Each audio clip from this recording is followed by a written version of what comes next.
With just 2 games remaining in the regular season for the Hoos, who will we see and what team will we see perform tonight in a much needed victory? The Hoos face off against Clemson at home and the next to last game at JPJ for the season. Welcome, everyone, to the Locker Room Access pregame show, along with Dougie Fresh, Little Ski, T Dubs, and Callie. Special guest, Dragon. I am Mark Jerome, and we need one today, guys. We need a big one. Big time. Little Ski, first of all, let's get the feeling what it's like on grounds this week tonight. Is there a little anxiety? Is there are people? Is there a deep breath being held in, and we need a win for people to survive and breathe tomorrow? What's going on ground? Is there a basketball safe space if you're not comfortable with the team? Can you go to a safe place? I wish we need one of those. I mean, I'm just looking right now at the television stream. There doesn't look like we're about 27 minutes from tip off. There doesn't look to be a lot of people in the crowd. I mean, it is a Tuesday night. Break starts on Saturday, so I think that people are trying to cram in the rest of their homework. But I think in general, the feeling is not great on grounds. I can tell you just from people I've talked to, people are not happy with the last few games, reasonably. But it's definitely a overall negative, and I think that we really need this win to kind of get the students and the fan base in general back into it. All right, Little Ski, Dougie, everybody. I just can't buy into. It's a Tuesday night at 7. It's a Wednesday night at 9. It's a Friday night. It's a Saturday noon game. I can't. No. I just can't. Dude, we're playing basketball. You're playing college basketball. Fans come out. Students come out. Everybody come out. This is an incredible year we're having. Okay, we're on a little, as Dougie says, we're in a little bit of a slump.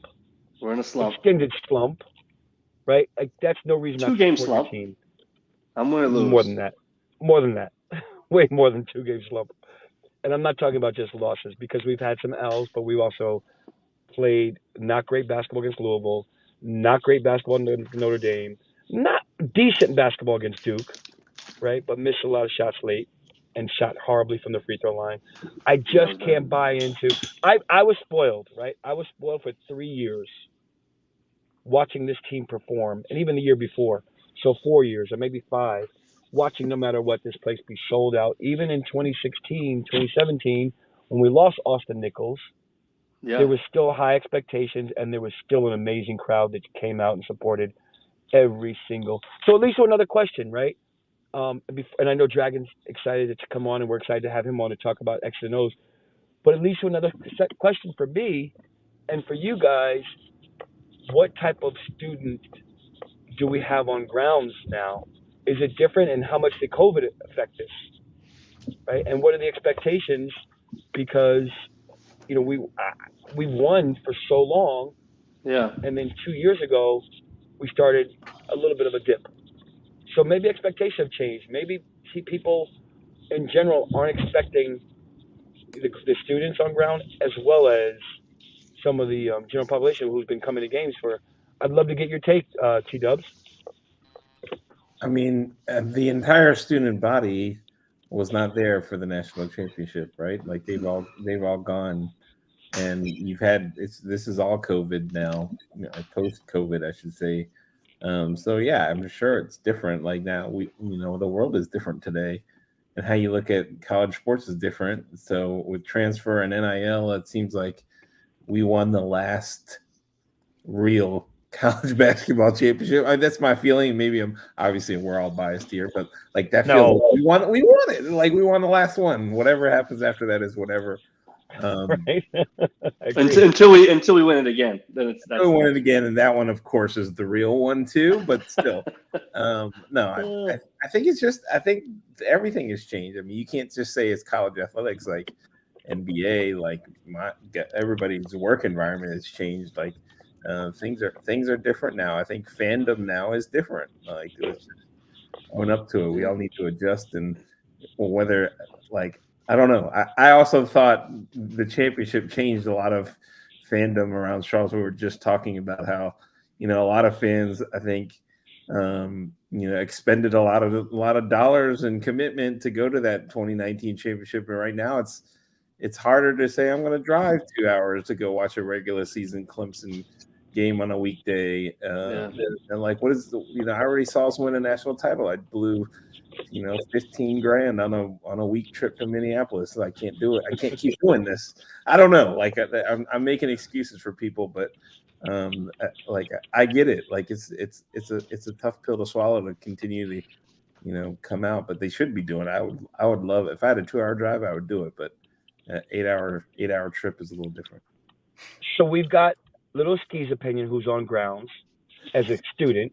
We've got T-Dubs, who's, I think his opinion reflects maybe some or most of Dougie's and mine. But Dragon, who's local and an adult in the general population, would love to. Uh-oh. Yep, I'm here. Oh, we lost Mikey. Yeah, I mean, I kind of feel the same as what T-Dub just said. I think it's a lot of, people have seen it happen once. I think that puts some of the buzz out of it. I think that, I grew up in Charlotte. I grew up around this program. It's a little bit of kind of how the senior fandom goes as well. I mean, it's a dirty little secret none of us want to admit. But we all kind of, like, the senior athletic fandom isn't necessarily the best in the downtime, unfortunately. And I think we're kind of seeing a regression to the mean after 5 or 6 years of just red hot anticipation and success. And so it's unfortunate. I wish if I still lived in DC, I would be down as much as I could, but I think this is just reality that we have right now. Yep. Doug, you want to add anything? I think the students have no excuse. I don't even care if they have a test during the game. The students should be there. I get it if you're driving 3 hours from Norfolk or DC, or you have kids and things like that. I think that, everything everybody said. I hate saying COVID, but COVID it made it very easy to stay home, right? Everybody has not everybody, but a lot of people have 65-inch curved TVs, etc. It's comfortable. You don't have to go out. Even though today it's like 70 degrees in Charlottesville. Why in the world would you not want to be out, walk around the corner, go to the Biltmore, have some pregame activity, then go to the game and get revved up, man? I think there's no excuse. Beautiful arena. It's not like it's a shithole. It's a beautiful arena. It's JPJ. It's I gotta fun give a in there. honk. Hold on a second, Dougie. I'm honking. Don't get arrested. No. Doug, you mentioned the incredible weather. We've got my man Bill Styron from Connecticut talking about he used a snowblower for the first time. That's a great point, Dougie. All year, Bill said. Oh my! It's the weather springtime in the down Northeast there. was tough, right? And it's gorgeous in Charlottesville. What a great time to be out and use that. Yeah, man. Yeah. I'd make the walk. I wouldn't even use a parking pass if I had one. I think there's another piece of it is that we don't know what we're getting with this team, right? Like, are we going to win by 20? Are we going to lose by 20? Are we going to come out and be strong? Are we going to be timid? Like, you don't know, and maybe that's part of it. Like, we're a week from March, and we don't know what we're getting from this team just yet. So I think maybe there's some I don't know. I'm just guessing here. Maybe some people are just like, I don't know if I want to jump and see us lose. I don't want to commit to something and watch us lose. Maybe that could be a part of it. Well, we never lose when I go, so I'm not worried about it for me, but I'm not there. Well, yeah, but I mean, I just checked. There are still student tickets available. Like, they're not, like, for most games this season, they've been sold out. But like even early season, like Monmouth, all sold out. But this game is not yet sold out. So I think that students might not be showing up to this game. I think that everyone's been watching on TV the last couple of games and is not excited to get up for games like they were earlier in the season. And I think that that's a big reason that the attendance might not be as good tonight as it has been previously. Maybe they want to watch the pregame. Maybe it's because Spence is doing the LRA pregame and everybody just gets done and they sprint. I'm an influencer. We know that. Only if I wasn't on pregame, or I was only on for a moment, and I know that would be the case if we got Spencer's UNC top first team all time, which we forgot to do on Saturday. So maybe we'll do that by the end of the show. We did forget it. Yeah. But before we go on, we need to recognize the legendary Terry Holland Yep. and his contribution to humanity. Just because I've never heard anybody say a bad thing about him, I've only heard people say the nicest things about him, and his Nobody. contribution to University of Virginia basketball, right, which was incredible. Dougie, you know him fairly well. Yeah. I mean, I was, lucky enough that I think my friend Mr. Fraley probably called those guys and said, take a look. And Coach Holland eventually offered me a full grant aid at the University of Virginia. And to me, when that happened, he was the guy on TV. He was Ralph Sampson's coach. But the second I got there, I said, Mark, you realize you're part of that. You're treated like, let's not exaggerate and say Ralph Sampson, but as a basketball player on his team, you're treated like everybody else. He has conversations with you. He's working with you. He's giving you, he's one of the few he's one of the, maybe the only coach that never gave me a bad piece of basketball advice to my game. Doug, you're working on your three. If you shoot threes, you can play more. You're working on this. And the thing that gets lost in how great of a human being and gentleman and blah, blah, blah, he was an extreme competitor. Like those 40 minutes, Mark, he was all over us, all over the refs, all over the other coach, everything. And he was always for his guys. You knew whose side he was on all the time. Yeah. I wonder how competitive he was, and I wonder how he was in the locker room with – you know what? We'll have to get Ricky Stokes on again, especially during tournament time. But I wonder how he was with that team, with that Ralph team. Yeah. And he was young. He was young with that team, right? He had – I think he was 47 or 48 my last year, so 93. So 10 years not being a mathematician, he was sub 40, right, with those guys. That's just another testament to itself.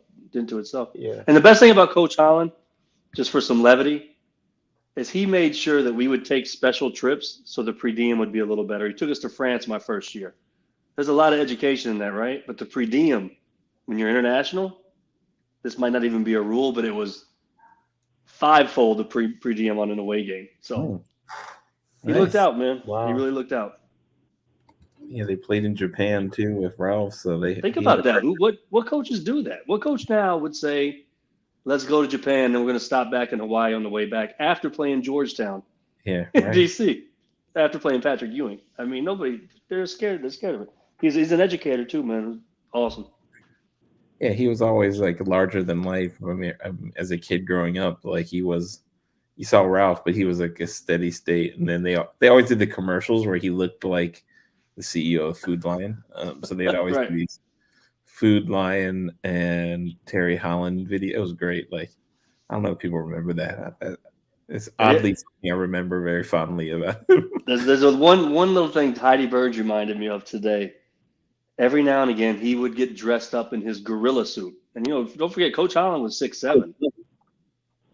Mark, he would get in his gorilla suit. Drag. I don't know if you ever saw him do this. He'd get in his gorilla suit. The women always practiced before us.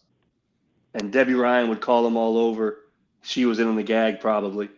And, girls, put your head, get in here, whatever. And he'd come up and put his arms around him like he's part of the team. And Heidi said she turned one time and was like, holy shit.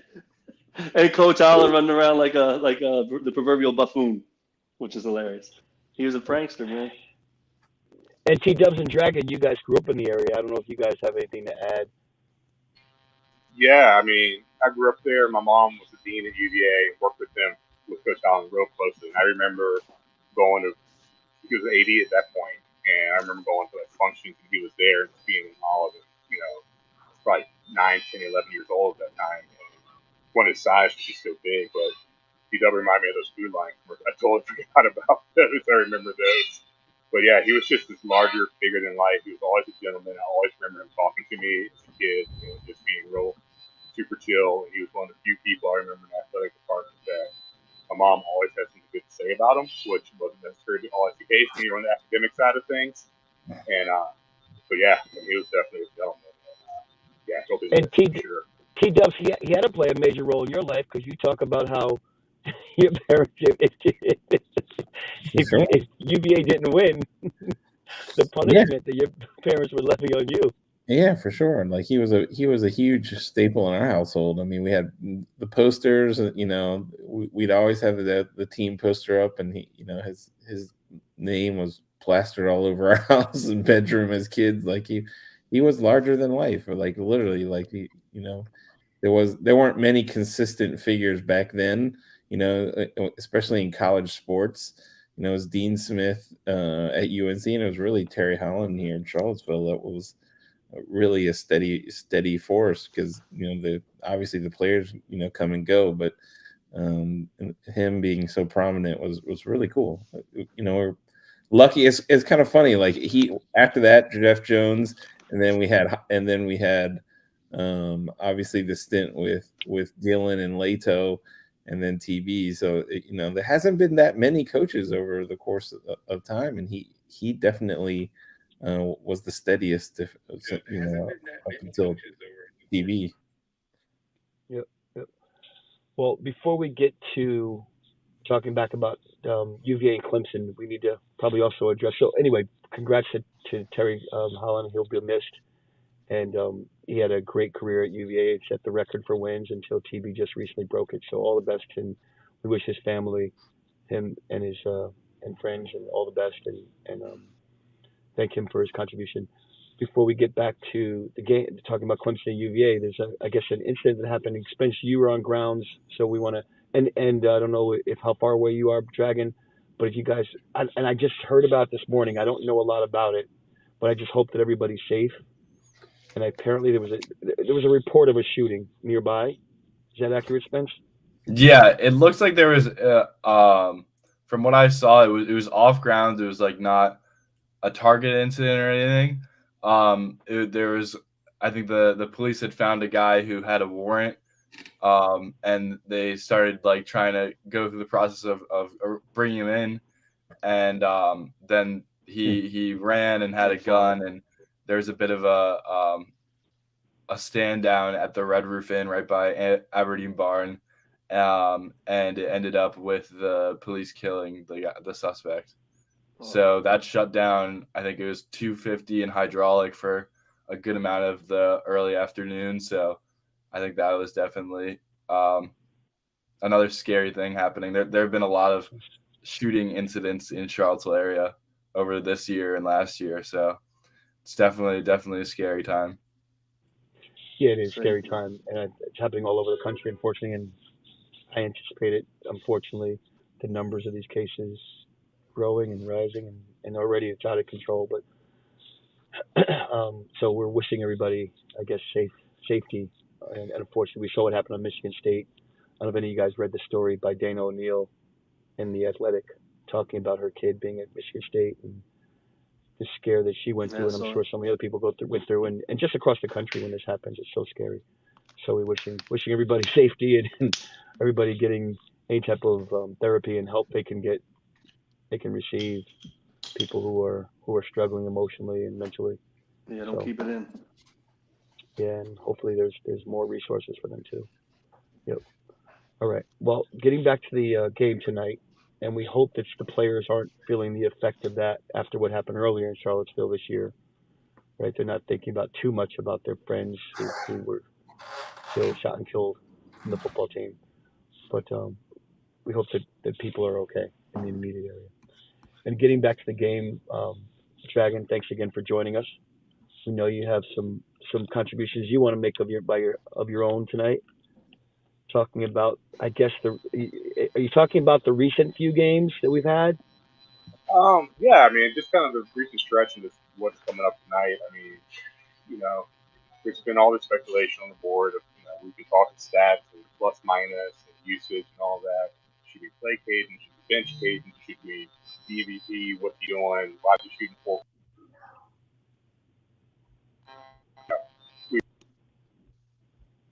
But Dragon, I'm not sure. Can everybody hear Dragon? We lost you, Dragon. short out. Dragon, we're losing you a little bit. Now you're good. Yep. Okay. There we go. Yeah. So I mean, I would just say I think today it's a mental game. I mean, I feel like, I hate to say you got to make shots, you got to make shots, and I think at this point it's just in guys' heads. I think they're well tight. I feel like last game against UNC, they came out and they were told to be aggressive, especially the guards. They were trying to get into the paint and make things happen, but I feel like they didn't quite know how to channel that aggression. We used to call it controlled urgency, where you had to play frenetic, you got to play under control. We saw that late in the second half in the UNC game. Reese took over for 3 or 4 possessions in a row and got knocked the best shots that he was playing outside of himself. I think this team's trying to find that balance with those senior, older players, trying to be aggressive and save and turn things around, but they're also trying to fit into the system, and they just don't quite know how to do it. I feel like tonight it's just kind of, they just got to shake it loose, let it fly, and, you're locked into the tournament, you're ready to go, so it's a heck of what we're saying on the forums, what the TVs are saying, just let it fly. Yeah, and Dougie, as a player, someone who's played at the highest level, Yep. you lose a couple of games in a row. You're not really playing well. I don't know if you've been in that situation with the guys that you were surrounded with Yeah, we have been since for sure. while you were there. And Yep. when you play, we've talked about the different eras, right? And every game was tough. Every game was so good. I think you and I think some of the other people on this panel within our group agree that the competition was it was more it was the basketball then was a little bit more competitive. One for one, you had guys playing 3 and 4 years, Yeah, right? exactly. And Guys were pros. leaving after 1 year, yeah. But you had guys who hung out, who played longer and were really talented and bigger frames. With that being said, if you guys were playing UNC and Duke with several pros on each team, and Clemson and all these other teams, Wake Forest. Yep. When you lost 3 and 4 games in a row, or didn't play well for 3, 4, 5 games in a row, was there something that coaches were telling you? What were you feeling internally? No, internally, the only thing that matters to me is effort, right? I mean, we talked about making shots, missing shots. I mean, free throws, missing a lot of free throws is basically unacceptable at this level. You got to look to yourself, not look to the team overall, but you got to look to yourself and make free throws. You're gonna make or miss shots, but what I see with this team, what we've seen in this slump market, is the effort's not there. It's like sleepwalking. It's like a defeated type of attitude, kind of bad energy, and that stuff was never acceptable to us when we played. And we had some of those games for sure. Like I said, it's a little bit of a lazy part of the year. This part shouldn't be. We just lost 2 games tonight. A really good Clemson team, a high scoring Clemson team at home. We should be, we're defending the house, so to speak, right? But what we always did, like what I would do personally, is just go to defense. If I wasn't making shots, I'd just go to defense and start just try to play as hard as I could on that end, and the shot will come back. I think every guy needs to look at himself, whether like a Caden. When I go in the game, I'm just going buck. I'm grabbing everything off the glass. I don't care about it. Like, just focus on one thing, right? Unless you're the point guard, obviously. But that's how I always came out of these things. But and T Dubs, when Dougie played, he played with Oh, Brian Stith. He played with some guys who were like legitimate, big time NBA players, future stars, and stars on the current team and the existing roster. What are your expectations right now, T Dubs? You've been a UVA fan since you were a little guy. With this particular team, with Yeah, 2 games left, I how mean, have your expectations changed, and what are they now? I'm cautiously optimistic, I guess is the best way to look at it, but I really don't know. Like this is I don't want to say uncharted territory, but a little um, bit. it's like end of the season and we don't know where we stand with the team. I can't remember the last time a Tony Bennett team had sort of a downturn towards the end of the regular season. Maybe the first year of Joe Harris broke his hand at the end of the season. We had a little bit of a downturn, but it's been a minute, so this is new. Like, how are we going to respond? Who's going to show up? Part of me looks at the stats, and I think Danny Nichols said, we were 45% in I think it was January or December, and then we were 45, and then 29, and then 40%, and then now we're 28% in terms of 3-point shooting month over month. So I don't know what the trend is. If that's right, maybe March is our month. I have no idea. But that's kind of scary. Like we don't know what we're getting, right? This team is kind of all over the place. So my expectations are I have no clue. Like that's a first. Usually you have a good feeling, Right. but after losses, I'm kind of. I think everyone is always going to take it like, oh, we're done. We're da, da, da. But there's time to turn this thing around. Can they? Is the question. Like, can guys get healthy? Can guys get right? And can we turn around in tournament play? And there's been some speculation amongst us, and I'm sure about other people as well, that Reese may not be in the best health right Yeah. now, which is impacting his game. Yeah, I for don't sure. know it to be true. I don't know it not to be true. I don't know how banged up he is. I don't know if a couple guys are sick, but he hasn't looked like he's playing with the same vibrancy as he had been playing, at least on offense. And we passed around a couple of videos showing where he looked like he was hurting. Yeah. Bending over, Yeah. that type of thing, right? Getting to Yeah. the ball quickly, and that's not Reese. Right. Where it looked Not like, being quick is not Reese. Or Yeah. is it that time of year? Obviously, hurt versus injured. Everyone's a little banged up. Do you just play through it at this point? Like everybody's got something. Is it how you play through those? Is the type of player you are, or is he just hurt and we need to rest him? And I don't know. I don't have the answer. I'm curious what your thoughts are. I mean, I think he's got to play through it, right? At this point. I don't know. Do you rest him if he is hurt badly? Do you rest him for a week before the ACC tournament or a week and a half? Yeah, it's a tough one. I mean, I don't think from a seating standpoint it matters too much if they do or not. I mean, you know what I'm saying? But I don't know. Like he's in this weird spot where he still looks 75, 85%, even though I think he's clearly banged up. But I also don't know if another week off really does anything for him at this point either. I think we probably should have done that. The rest of him for the Houston JMU back in that stretch, maybe give him some time off, give him Georgia Tech game back in December. Yeah. Peggy Moore just reporting that she heard someone on the ACC network said BVP has been hurt. So we'll watch out for that. Real quick, guys, we tip off about to happen in another minute or so. Let's get some predictions. Let's see how we're going to recover positively, negatively from the last couple of games. Dougie said out of the slump, how do we look? Give me a prediction. I'll tell you what, Clemson has 4 guys that average double figures, 3 of which are 15 points, give or take. 3 guys. They run their offense out of the post and they score a lot. I think 90 points in the last 3 of the last 4 games. We better score tonight. 78-72 Hoos. All right. Lil Ski? I think we'll pull it out, but very narrowly. I think it'll be 68-67 Hoos. Real quick before B Dragon and we get T Dub's prediction, Jen Clifton just asked about do we involve a sports psychologist? So during the 2019-20 season or 2018-2019 season, the year we won, there was a sports psychologist that the kids were seeing. I don't know if he's still on staff. I don't know if the kids are still seeing him, but we'll have to look into that and get back to you, Jen. All right, Drag. Tell him to call me. Yeah, I got a guy for him. I got it as a close one as well. I think 69-66.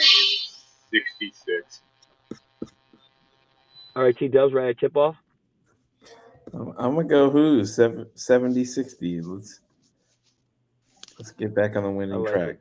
What do you think? What do you think, Mark? What do you got? You're agreeing with William Bradley, who says we're going to win by 4. I think I'm looking at 65-61. I'm going with Big Will too. What's the starting lineup? All right, Same? folks. Same. Wow. All right, we're tipping off. I saw you earlier, Jen. We're What's tipping up? off.